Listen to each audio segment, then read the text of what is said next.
말씀을 통해서 광야로 보내진 아사셀 염소에 대한 말씀을 우리 함께 의미를 나누려고 합니다.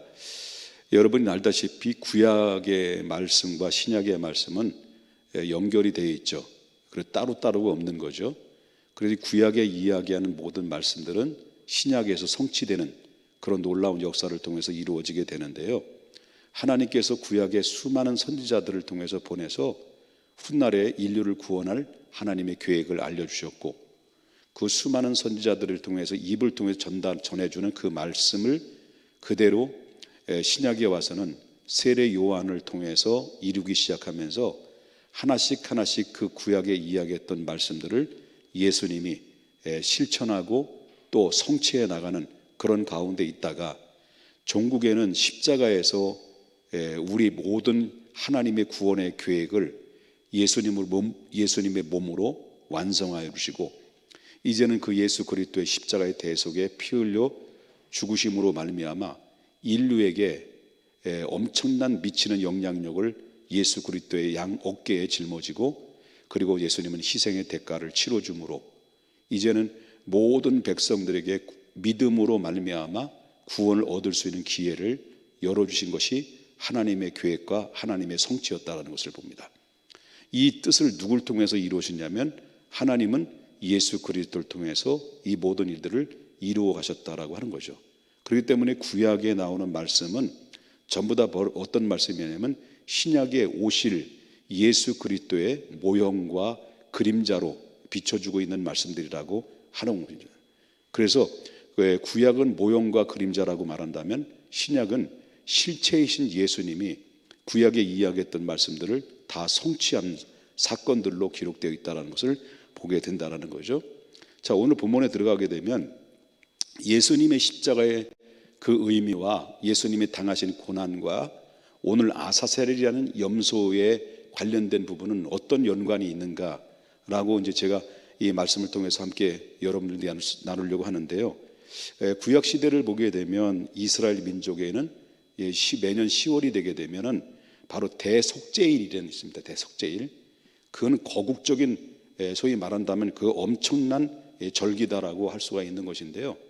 이 대속죄제가 되게 되면은 번제와 속죄제 제사를 하나님 앞에 드리게 되어 있습니다. 그리고 번제와 속죄제를 드리는데, 그런데 이 속죄제를 드릴 때는 거기에 바쳐야 될 제물이 필요한데 그 제물이 2마리의 염소가 필요했던 겁니다. 2마리 염소가 필요한데 오늘 본문에도 함께 읽었던 말씀처럼 2마리 염소 중에서 1마리는 하나님 앞에 번제로 이제 드리게 되고 속죄 제물로 하나님 앞에 드리게 되고, 남아있는 1마리는 결국 대제사장이 그 머리에다 안소를 놓고 그 다음에 산채로 광야로 바로 내보내 버리는 것이죠. 버리는 거죠. 이것이 바로 광야에 내보내지는 이 염소를 뭐라고 말하냐면 아사셀이라 이렇게 얘기합니다. 아사셀. 자, 이 광야로 이제 내보내지는데, 그런데 이 아사셀을 염소는 신약에 와서 누구를 이야기하느냐라고 하는 거예요. 그 누구를 얘기하냐면 예수 그리스도를 지칭하고 있다. 그렇게 말씀을 드릴 수 있다라고 하는 것입니다. 그러므로 이제 바로 뭐냐면 두 염소가 선정이 되면 하나님 앞에 속죄제를 드릴 때는 제비를 뽑게 돼요. 제비를 뽑게 되는데 제비가 뽑혀지게 되면 1마리는 속죄제의 제물로 하나님 앞에 희생 제물로 드리고, 또 제비가 또 뽑혀져 있는 한 선택된 1마리는 이제 광야로 내보내는 아사셀 염소가 되어버리는 그런 두 가지의 의미를 우리가 볼 수 있는 것처럼, 오늘 이 아사셀 염소를 통해서 예수님의 고난의 의미를 한번 좀 들어가 볼 수 있도록 하겠습니다. 첫 번째는 이 아사셀 염소는 사람들의 죄를 모두 짊어지고 광야로 결국 내보내지는 것을 의미할 수 있다는 거죠. 자, 일단 아까도 소개해드렸습니다만은 이 아사셀 염소는 일단은 광야로 내보내기 전에 어떤 일을 벌였냐면 이 대제사장이 제사장 가운을 입고 염소의 머리에 손을 얹고 그리고 안수를 합니다. 안수의 기도를 하죠. 그 안수를 하는 그 안수의 기도는 이 염소를 향한 축복의 안수가 아니라 그것은 바로 이스라엘 모든 백성들의 죄를 이 염소에게 전가시키는 안수다라고 하는 것입니다. 바로 이스라엘은 뭘 의미할까요? 바로 이스라엘과 하나님과의만 관계만 있는 것이 아니라 이스라엘은 모든 인류의 대표성을 가지고 있는 거예요. 아담이 인류의 대표성을 가지고 아담이라는 사람은 모든 인간의 대표성을 말한다고 한다면, 하나님은 인간을 구원하기 위해서 한 모델을, 대표성을 세운 민족을 이스라엘이라고 말합니다. 아브라함을, 이삭을, 야곱을 통해서 이스라엘이 되고, 그래서 이스라엘을 통해서 누구를 보내시기로 작정하셨냐면 예수 그리스도를 보내시기로 작정하시는데, 그 예수를 통해서 이스라엘을 통해서 오고, 다윗의 자손을 통해서 혈통으로도 오고, 그래서 예수님을 통해서 십자가에 대속해 주심으로 모든 이스라엘을 통해서 전 열방에 바로 구원을 베푸시고자 하는 하나님의 계획이 그 안에 다 들어있다라고 하는 것이지. 그런데 여기에 이 선택된 이 아사셀 염소는 대제사장이 거기다 안수를 하고 이스라엘 백성들의 모든 죄를 전가시키는 기도를 합니다. 그러면 이스라엘 백성들은 모든 죄를 이 염소가 전부 다 이제 다 끌어안고죠. 끌어안고 난 다음에, 그리고 나서 결국 이 안수를 받자마자 이 염소는 광야로 내보내면서 동시에 이스라엘의 모든 죄도 이 염소와 함께 멀리 제거해 버린다, 그런 의미를 가졌습니다. 멀리 제거한다. 광야를 내보내면서 이스라엘 백성들의 모든 죄도 멀리 제거한다, 다 보낸다, 이렇게 이야기할 수가 있다는. 그런데 예수님도 이와 같이 세상의 사람들의 모든 죄를 대신 짊어지시고 성문 밖으로 쫓겨나셨던 것을 우리가 보기잖아요. 쫓겨나셨습니다. 예수님이 친히 바로 아사셀 염소가 되셔서 인류의 모든 죄를 십자가에 짊어지시고 성문 밖으로 이제 골고다 언덕으로 내쫓겨 나가는 이런 상황들이 우리가 신약 성경을 통해서 발견하게 되죠. 그렇기 때문에 예수님은 우리의 모든 죄를 다 짊어진 상태 속에서, 그래서 세례 요한이 요한복음 1장 29절에 말씀하시기를 뭐라고 말합니까? 보라, 세상 죄를 다 짊어지고 가는 하나님의 어린 양을 봐라. 이건 뭘 의미할까요? 바로 오늘 본문에 나오는 아사셀의 모든 이스라엘 죄를 짊어지고 광야로 내보내지는 그 염소를, 아사셀 염소를 연상케 하는 것이 뭘까요? 예수님의 모습을 볼 수 있지 않습니까?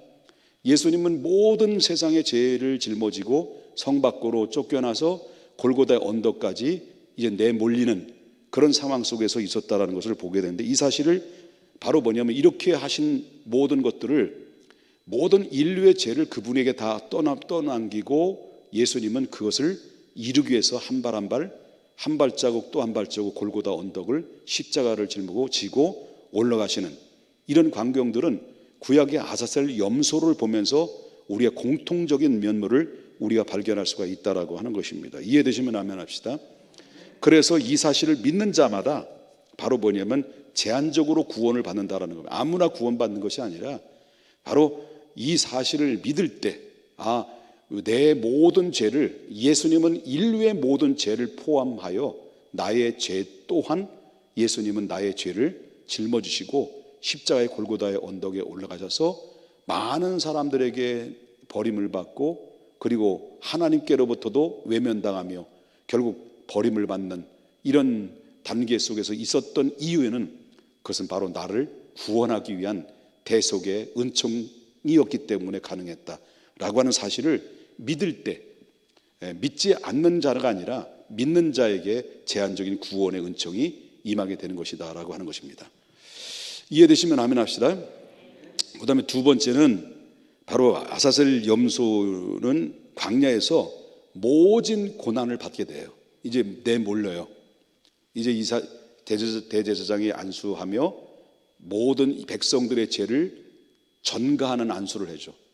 전가하는 안수를 하면 그거를 다 안수를 떠받고 다 모두 뒤집어 써서 안수를 받고 난 다음에 이 염소는 어떻게 되냐면 내쫓기는 장소로 이제 광야로 갑니다. 이 광야로 이제 아무도 없는, 이 풀도 없고 물도 없는 황량한 벌판으로 그냥 그 염소 홀로 이제 내버리게 되는 거죠. 광야로 내보내는 이 아사셀 염소는 먹을 것도 없는 거예요. 마실 물도 없는 거예요.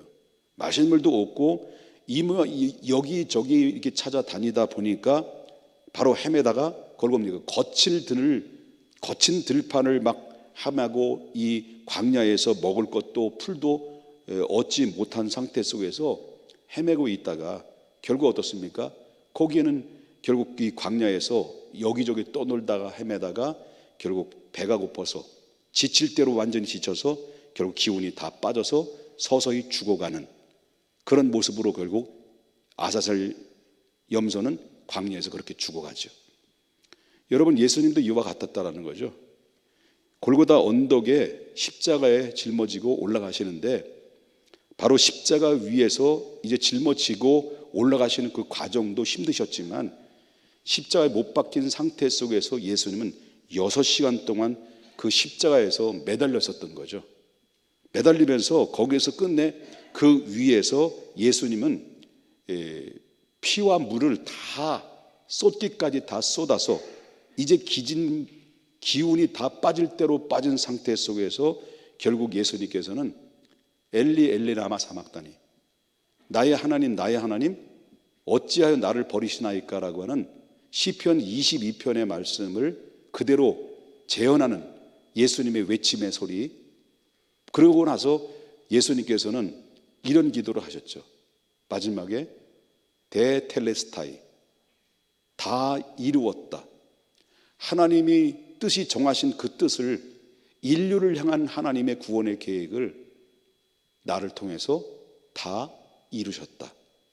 그 말씀을 통해서 예수님께서는 데텔레스타이라고 외치면서, 그래서 예수님은 결국 하나님 앞에 숨을 걷고 하나님 앞에 가시는 이런 모습을 우리가 볼 수 있습니다. 여러분, 이것은 바로 이 아사셀의 염소의 의미는 모든 사람들의 죄를 짊어지고 바로 떠안고 그 다음에 아무런 사람도 없고 벌판인 광야로 내몰아서 결국 지쳐 쓰러져서 희생으로 죽어가는 이런 아사셀의 이 염소의 의미는 인류를 위해서 예수님은 몽땅 죄를 짊어지시고 골고다의 언덕을 한 발자국 한 발자국 언덕에 올라가셔서 십자가에 6시간 동안 매달려 바로 피와 살과 다 쏟기까지 다 쏟아서 기진맥진한 상태 속에서 내가 목마르다 라고 예수님 말씀하시고 엘리 엘리 라마 사막다니, 그리고 데텔레스타이 라고 하면서 예수님의 숨을 거두시는 그 순간까지, 바로 여기에는 매 한순간 한순간마다 예수님의 뼈저린 처절한 그런 헌신과 희생의 대가가 우리의 죄를 하나씩 하나씩 덜어내며 우리의 저와 여러분의 영혼의 문제와 구원의 문제를 해결하시기는 그 모든 과정이 예수님의 고통 속에, 예수님이 하나님께로부터 버림받은 그 버림 속에 우리의 죄가 다 속속히 하나씩 하나씩 희생의 대가에 까닭에 덜어내지게 되고, 이제 그분의 나를 위해서 희생의 대가를 치르신 그 큰 사랑에 대한 하나님의 은혜를 깊이 듣고 깨닫고 주님의 마음으로 영접하는 자들에게는 이제는 누구든지 하나님의 자녀가 되는 권세를 얻게 됐고, 내가 곧 길이요 진리요 생명이니 나로 말미암지 않고는 아버지께로 골 자가 없다라고 말씀하신 것처럼 오직 예수 그리스도를 믿음으로 말미암아 구원을 얻을 수 있는 길을 열어주심으로 누구든지 그리스도 안에 있는 자들에게는 결코 정죄함이 없느니 이는 성령의 법이 이 죄와 사망의 법에서 너를 해방했느니라. 이 은혜를 우리가 잊게 되므로 저와 여러분이 이 시간 이 자리에 함께해서 하나님의 사랑을 덧입고 주님 앞에 선택받은 백성으로서 우리가 믿음의 삶을 살아가고 있다는 것, 이건 바로 뭐냐면 하나님의 십자가의 사랑, 그리고 또 하나님의 우리를 구원할 계획들을, 예수 그리스도를 내줄 만큼 하나님이 여러분과 저를 그토록 사랑하셨다라고 하는 것입니다. 믿으시면 아멘 합시다. 그러므로 우리는 그렇게 돌아가셨는데요, 예수님이 우리의 죄를 짊어지시고 성 밖으로 골고다 언덕으로 십자가에 내쫓기시고 그리고 우리의 모든 죄를 사함받게 되는데, 바로 예수님이 우리의 모든 죄를 대신 짊어지고 십자가에 흘리신 그 죽음이 아니었다고 한다면 우리 저와 여러분은 구원받을 수 있는 가능성이 0.001%도 없었다라고 하는 것입니다. 우리의 남은 고난 주간에, 저와 여러분이 남아있는 고난 주간에 나의 모든 죄를 대신해 져주신 십자가 위에서 물과 피를 다 흘리신 주님의 고난을 우리 깊이 다시 한번 되새김질할 수 있는 시간이 됐으면 하는 것입니다. 주님의 고난에 대한 감사와 감격 속에서 여러분의 신앙이 더욱더 한 단계 성숙하는, 성장하는 하나님의 사람들이 다 되시기를 주님의 이름으로 축원합니다.